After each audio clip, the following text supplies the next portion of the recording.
नमस्कार, मैं हूं हरिशंकर व्यास। विधानसभा चुनाव 2013 में आपका स्वागत है। कांग्रेस शिवराज सिंह चौहान पर पिल पड़ी। रतनगढ़ के मंदिर में भगदड़ से हुई मौतों पर उनका इस्तीफा मांगा गया। दिल्ली में अजय मागर, दिग्विजय सिंह से लेकर कमलनाथ सभी का शिवराज सिंह पर हल्ला बोल था। इससे पता पड़ता है कि मुख्यमंत्रियों के खिलाफ विरोधी पार्टी सीधे हमलावर होगी। रमन सिंह, अशोक गहलोत, शीला दीक्षित पर ज्यादा तल्ख हमले हुए हैं और होंगे। मतलब प्रचार में फोकस मुख्यमंत्री पर बनेगा। कांग्रेस और भाजपा के प्रदेश नेताओं में आरोप प्रत्यारोपों में कोई किसी को बख्शेगा नहीं। भ्रष्टाचार के रिपोर्ट कार्ड बन रहे हैं तो गड़े मुर्दे बाहर निकाले जा रहे हैं। ऐसा होना आर पार की लड़ाई का संकेत है। सचमुच कांग्रेस व भाजपा के नेताओं की आक्रामकता इस बार बहुत मुखर है। आज इस पर फोकस है, पर यह चर्चा बाद में होगी। उससे पहले देखी जाए कुछ चुनावी कानाफूसी।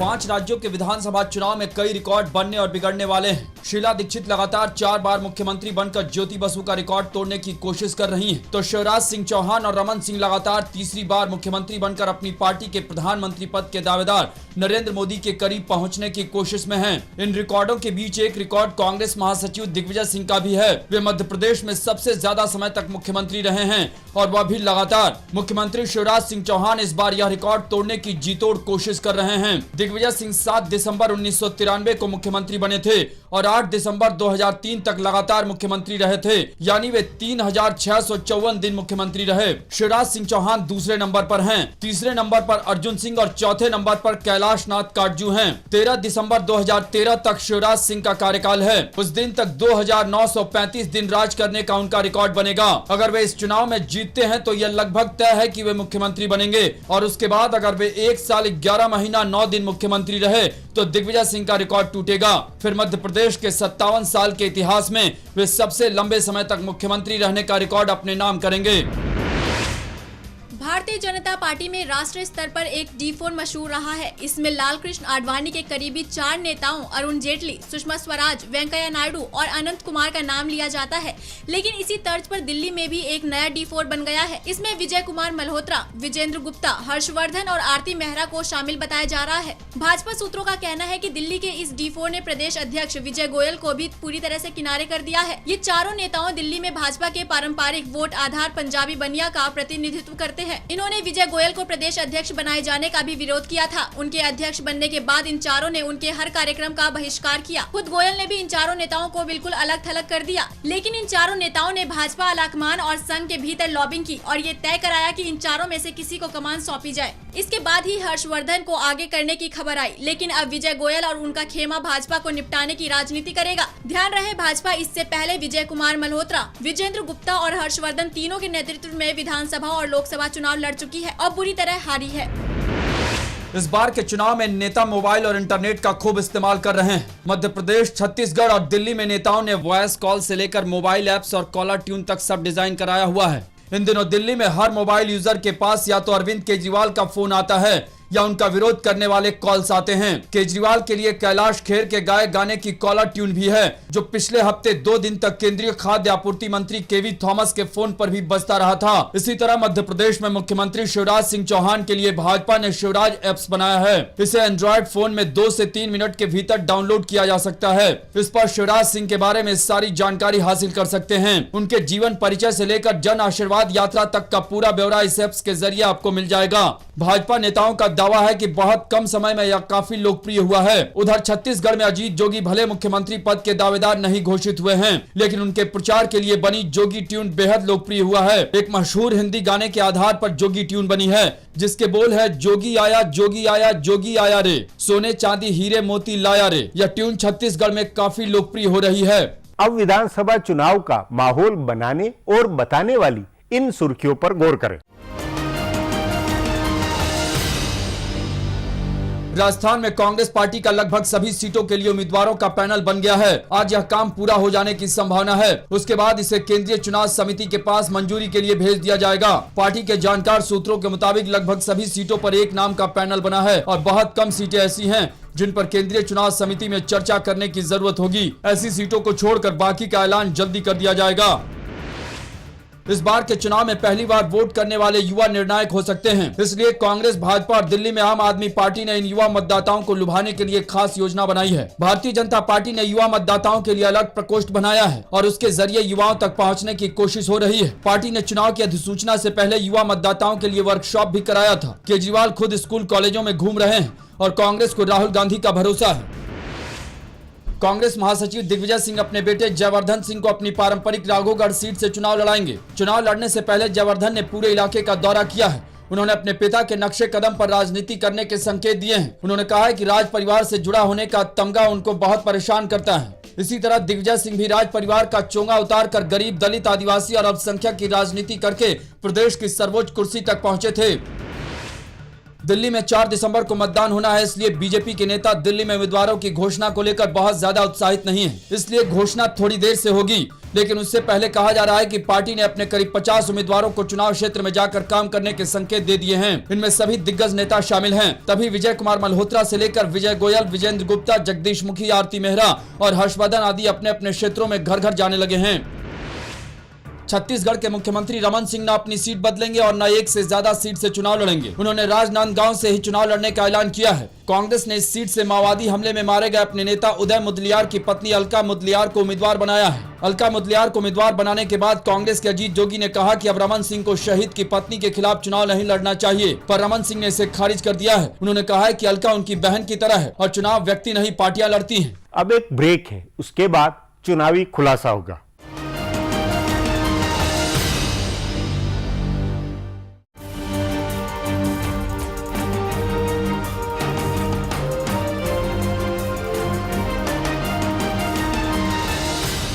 ब्रेक के बाद आपका स्वागत है। शिवराज सिंह चौहान, रमन सिंह या अशोक गहलोत कुल मिलाकर टकराव की राजनीति नापसंद करते हैं, लेकिन इनके खिलाफ विपक्ष ने जो हल्ला बोल किया है उससे प्रचार के वक्त की तल्ख तैयारियां जाहिर हुई है। मुख्यमंत्रियों और नेता विपक्ष में भिड़ंत आक्रामकता लिए हुए होगी, क्या नहीं? इस पर आगे चर्चा करें, उससे पहले देखें यह चुनावी खुलासा। 4 राज्यों के विधानसभा चुनाव में एक खास ट्रेंड उभर कर आ रहा है। जैसे इस बार के चुनाव में जितने नए ट्रेंड उभरे हैं वे सारे अरविंद केजरीवाल के लिए हुए हैं। वैसे ही नेताओं पर निजी हमले और उनकी पोल खोलने का अभियान भी केजरीवाल ने शुरू किया। उन्होंने दिल्ली में मुख्यमंत्री शीला दीक्षित और भाजपा के प्रदेश अध्यक्ष विजय गोयल पर निजी हमले किए और उनके मुकाबले खुद को ईमानदार बताकर प्रचार किया। जवाब में कांग्रेस और भाजपा ने भी केजरीवाल को अन्ना हजारे का गद्दार और अपने मुंह मियां मिट्ठू बताकर आक्रामक प्रचार किया। इसी तरह मध्य प्रदेश में कांग्रेस पार्टी ने मुख्यमंत्री शिवराज सिंह चौहान के खिलाफ आरोप पत्र तैयार करने के लिए अलग से कमेटी बनाई। नेता प्रतिपक्ष अजय सिंह रोज कोई न कोई मुद्दा निकाल रहे हैं। रतनगढ़ के मंदिर में भगदड़ मचने से मौत हुई तो दिल्ली से भोपाल तक कांग्रेस नेताओं ने शिवराज सिंह को निशाना बनाया और उनके इस्तीफे की मांग की। उनकी पार्टी के 2 दर्जन से ज्यादा मंत्रियों के खिलाफ कांग्रेस का आरोप पत्र बना है। राजस्थान में मुख्यमंत्री अशोक गहलोत को घेरने के लिए भाजपा ने कई तरह के अभियान छेड़े हैं। उनके राज में हुए कथित घोटालों के दस्तावेज भाजपा के सचिव किरीट सोमैया ने जारी किए। भाजपा की प्रदेश अध्यक्ष वसुंधरा राजे उनके खिलाफ इतने तल्ख हमले कर रही हैं कि उन्होंने राज्य सरकार की मुफ्त दवा योजना की आलोचना करते हुए कहा कि राज्य सरकार जहर बांट रही है। इस पर अनेक सामाजिक कार्यकर्ता राजे पर खफा हुए हैं, लेकिन इससे अंदाजा लगाया जा सकता है कि प्रचार में कितनी कटुता है। ऐसे ही छत्तीसगढ़ में कांग्रेस ने मुख्यमंत्री रमन सिंह के खिलाफ माओवादी हमले में मारे गए नेता उदय मुदलियार की पत्नी को उम्मीदवार बनाया। पहले डाकलिया को उम्मीदवार बनाने की चर्चा थी, लेकिन मुख्यमंत्री को घेरने के लिए कांग्रेस ने रणनीति बदली। हर तरह के मुख्यमंत्री को घेरने की कोशिश की जा रही है। कुल मिलाकर चारों राज्यों में प्रचार का फोकस मुख्यमंत्रियों को बनाया गया है। विपक्ष ने उनके खिलाफ हवा बनाने की राजनीति की है। माना जा रहा है कि चारों राज्यों में मुख्यमंत्री की छवि अच्छी है और इसका फायदा उनके उम्मीदवारों को हो सकता है, इसलिए उस छवि को ही निशाना बनाया जा रहा है और इसके लिए हर तरह के साधन आजमाए जा रहे हैं। आपसी सद्भाव और निजी रिश्तों का भी ख्याल नहीं रखा जा रहा है। अब इसी मुद्दे पर वरिष्ठ पत्रकार रेणु मित्तल से बात करेंगे। रेणु जी, रतनगढ़ के मंदिर में भगदड़ से जो हादसा हुआ उसके बाद ज्योतिरादित्य, कमलनाथ, दिग्विजय सिंह, अजय माकन, कांग्रेस ने पूरी तरह शिवराज सिंह चौहान के इस्तीफे की जो मांग की, जो हल्ला बोल हुआ, उससे क्या ये नहीं लगता है कि इस बार कांग्रेस और भाजपा के बीच में और उनके जो आला नेता उसके बीच में सचमुच में आक्रामक प्रचार है, एक दूसरे के खिलाफ बहुत भारी जंग होने वाली है? जी, इस बार जो है कांग्रेस को लगता है कि 2 टर्म हो गए हैं मध्य प्रदेश में बीजेपी के, और सिमिलरली छत्तीसगढ़ में भी 2 टर्म हो गए, तो इससे अच्छा मौका मिल नहीं सकता बीजेपी को डाउन करने का और अपनी सत्ता लाने का। तो इसलिए पूरी तरह से वो चीफ मिनिस्टर की घेराबंदी कर रहे हैं और पूरी कोशिश है कि कांग्रेस के खुद के लीडर्स जो हैं वो यूनाइट होके एक ही प्लेटफॉर्म से एक ही आवाज में बोलें। तो ये जो अपॉर्चुनिटी आई, जो यहाँ बहुत ट्रेजिक इंसिडेंट हुआ, मंदिर में इतने सारे लोग, ऐसे टाइम पर आया कि कांग्रेस को एक और बड़ा इशू मिल गया। उसके अलावा वो करप्शन के जो इश्यूज हैं मध्य प्रदेश और छत्तीसगढ़ में दोनों के खिलाफ, वो जबरदस्त रेस कर ही रहे हैं। तो एक मौका मिल गया है कांग्रेस को पूरी तरह बीजेपी को अटैक करने का। और अगर आपने देखा होगा मुख्यमंत्री का चेहरा बहुत डाउन लग रहा है, वो लग रहा है कि अंडर प्रेशर है। नहीं, तो पर ये नहीं लगता कि शिवराज सिंह, क्योंकि मध्य प्रदेश, राजस्थान या छत्तीसगढ़ की कुल मिला के राजनीति इतनी टकराव वाली नहीं रही है, मुख्यमंत्री हो या नेता विपक्ष हो या कांग्रेस और भाजपा के नेता टकराव के आदी नहीं रहे, एक दूसरे का लिहाज और एक दूसरे का सम्मान। लेकिन इस चुनाव में ने क्योंकि एक आर पार का माहौल है, इसलिए एक दूसरे पर तमाम तरह के आरोप, तमाम तरह की बातें हो रही है, ये कुछ अनहोनी नहीं होती हुई लग रही है।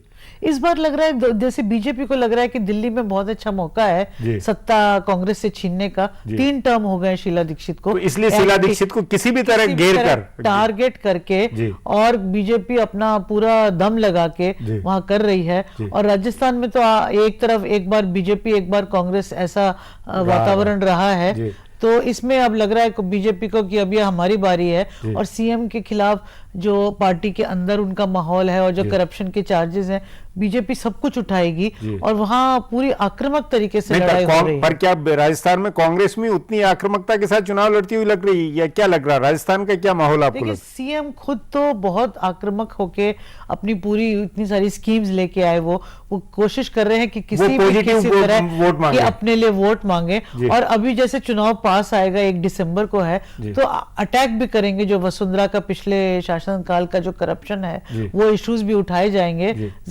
जाहिर है कि कांग्रेस उठाएगी नहीं, लेकिन वसुंधरा राजे या किरीट सोमैया, इन्होंने भी अपनी तरफ से बुकलेट लगे एक रिपोर्ट कार्ड बनाया, वो भी उन्होंने पेश कर दिया। राजस्थान में, दिल्ली में, मध्य प्रदेश में, छत्तीसगढ़ में, चारों स्टेट्स में लग रहा है कि बिल्कुल आर पार की लड़ाई, जैसे वाजपेयी जी ने एक बार कहा था पाकिस्तान को लेके, वो माहौल बनता जा रहा है। उसमें क्योंकि दोनों पार्टीज को लग रहा है कि ये अच्छा मौका है स्टेट्स, मतलब कि दोनों की प्रतिष्ठा, दोनों पार्टियों की बराबर की एक तरह प्रतिष्ठा लगी, इसलिए किसी भी तरह मतलब येन केन प्रकारेण बिल्कुल हमको भूलना नहीं चाहिए कि इसके तुरंत बाद लोकसभा का चुनाव है। तो पार्टीज को लग रहा है कि अगर हम असेंबली जीत पाएंगे तो वो जो पॉजिटिव माहौल है उसमें हमारी लोकसभा की भी सीटें निकल जाएंगी। हारने के बाद बहुत मुश्किल हो जाता है पार्टीज को रिकवर करना, क्योंकि अब 6 महीने के अंदर ही चुनाव हो जाएगा, हो सकता है कुछ जल्दी भी हो जाए। तो उसमें ये नहीं लगता है कि दोनों पार्टियां घोषणा पत्र पे या अपने आगे के वायदों पर इस बार बिल्कुल कहीं, अभी एक तरह से देखा जाए तो अभी तक कोई ज्यादा वो बातें ज्यादा नहीं आ रही कि हम ये वायदा करेंगे या ऐसा राज करेंगे, ये इस तरह का कई बार वो तो देखिए, वो जो उनके मैनिफेस्टोज हैं वो अभी बन ही रहे हैं। जैसे छत्तीसगढ़ में सुना है कि फ्री बिजली देने के मूड में है और फ्री ग्रेन्स, क्योंकि वहां तो रमन सिंह का ऑलरेडी बहुत सक्सेसफुल प्रोग्राम चल चुका है, 1 रुपया का गेहूं और चावल। तो कांग्रेस को उससे और आगे जाके घोषणा करनी पड़ेगी, फ्री देना पड़ेगा, वहां सब लोग फ्री करना कांग्रेस को पड़ेगा। तो ये अभी उनके अपने मैनिफेस्टोज अभी बन रहे हैं, कमिटीज बन चुकी हैं और ये लिखे जा रहे हैं कि कौन से स्टेट में कहां देने से ज्यादा फायदा होगा, क्योंकि फूड सिक्योरिटी ऑलरेडी सेंटर में वो ले आ चुके हैं। तो इसके आगे अब फ्री बिजली एक वो है ऑप्शन जो ये पार्टी प्रॉमिस करेगी, जो शायद कांग्रेस प्रॉमिस करे, वायदा करे। छत्तीसगढ़ में ये प्रॉमिस लगता है कि आने वाला है। जी, मध्य प्रदेश को लेकर आपको शिवराज सिंह चौहान के खिलाफ चारों नेताओं, जो प्रदेश के कांग्रेस नेता, क्या आपको क्या लगता है वो किस तरह इस प्रचार को या कैंपेन को किस पिच पर ले जाएंगे? कांग्रेस अपना पूरी ताकत से मध्य प्रदेश का चुनाव इस बार लड़ रही है और टिकट डिस्ट्रीब्यूशन में भी यही हो रहा है। जी रेणु जी, अब एक ब्रेक लेंगे, ब्रेक के बाद बातचीत जारी रखेंगे।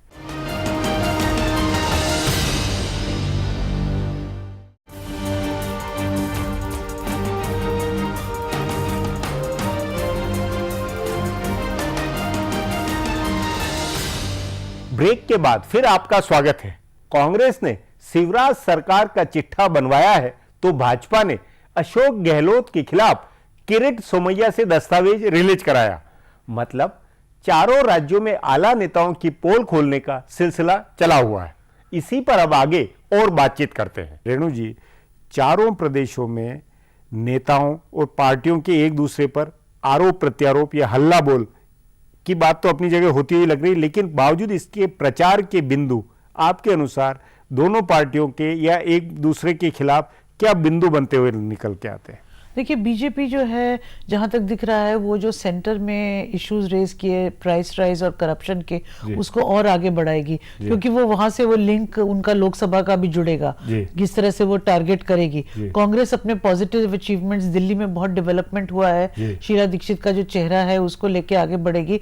और जहां तक कि किसी का पोल खोलने का सवाल है, आजकल टेलीविजन के जमाने में सब कुछ लोगों के सामने है 24 घंटे, तो बहुत कुछ तो बाहर आ चुका है और बहुत कम रह गया है कि जो लोगों को मालूम नहीं है। पर किस तरह से पॉलिटिकल पार्टीज इसको प्रोजेक्ट करती हैं, कैसे लीडर्स को टारगेट करते हैं और कैसे अपने पॉजिटिव वायदे, ये इसका भी थोड़ा टू सम एक्सटेंट इम्पैक्ट होता है। नहीं, लेकिन ये नहीं लगता है कि चारों जगह अगर देखे जाए तो कांग्रेस के नेता हों या भाजपा के नेता हों, भाजपा के कांग्रेस के दोनों, चारों नेता आजमाए हुए हैं चारों राज्यों के अंदर।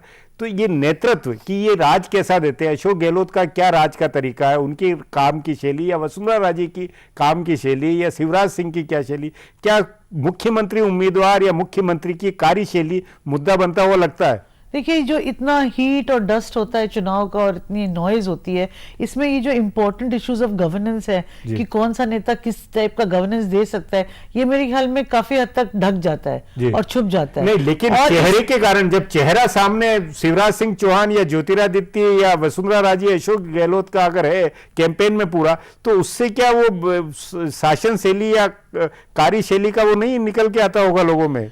मेरे ख्याल में ये नेता लोगों की याददाश्त भी काफी शॉर्ट टर्म है, वो कई चीजें भूल जाते हैं। जिन चीजों को लेके वसुंधरा से नाराजगी थी, वही लोग अब वसुंधरा को पसंद कर रहे हैं कि उनको वापस शासन में लाना चाहते हैं, क्योंकि जो अशोक गहलोत को देखा है 5 साल, वो लगा उनको कि शायद इससे अच्छी ये फिर साबित होंगी।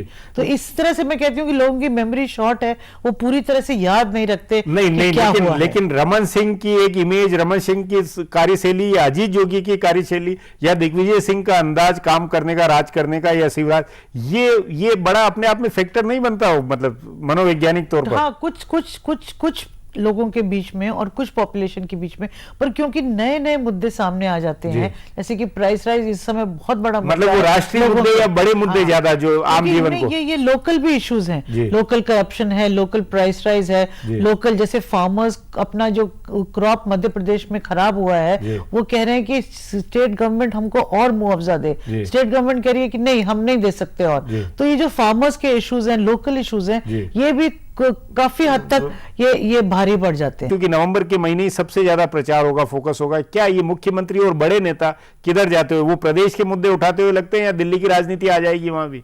देखिए, बीजेपी को तो सूट करेगा कि सेंटर की पॉलिटिक्स जो करप्शन है उसको, दिल्ली की राजनीति आ जाए, दिल्ली के राष्ट्रीय मुद्दे हावी हो। कांग्रेस चाहेगा कि हम उसको अपना जो लोकल इश्यूज हैं उस तक सीमित रखें ताकि दिल्ली बचा रहे। क्योंकि दिल्ली में शायद कांग्रेस शिवराज सिंह चौहान और रमन सिंह के खिलाफ ये भ्रष्टाचार और इस पर ज्यादा जोर देते हुए लग रहे हैं। हाँ, इसीलिए तो अपने आप को काउंटर करने के लिए, क्योंकि वहां पर उनको अपने आप को बचाना है सेंटर में, नहीं तो ये अगर ये वाली लड़ाई खुल गई तो ये बहुत दूर तक जाएगी। जबकि भाजपा अपने जहां विरोधी में, वहां वो बिल्कुल जो आम जनता के या जो महंगाई है जैसे कोर इश्यू, इसके ऊपर ज्यादा फोकस करेगी। तो ये कॉन्ट्रडिक्शंस हैं स्टेट टू स्टेट, जहां जो रूलिंग पार्टी है उसके हिसाब से, पर ये तो पॉलिटिक्स का कॉन्ट्रडिक्शन है। और लोग भी जो स्टेट के होते हैं वो अपने जो इश्यूज जो ज्यादा इंपॉर्टेंट होते हैं उसको लेके चलते हैं, और उनको लगता है जैसे 3 टर्म शीला दीक्षित को मिले, डेवलपमेंट पे ही मिले, पर इस बार अगर महंगाई का इशू बहुत ज्यादा हावी हो गया या करप्शन बहुत ज्यादा हावी हो गया, करप्शन, महंगाई, ये मुद्दे, इसी के ऊपर हमला बोल ज्यादा होता हुआ लग रहा है चुनाव प्रचार। ये केजरीवाल की पार्टी ने किया है और अन्ना हजारे ने किया है।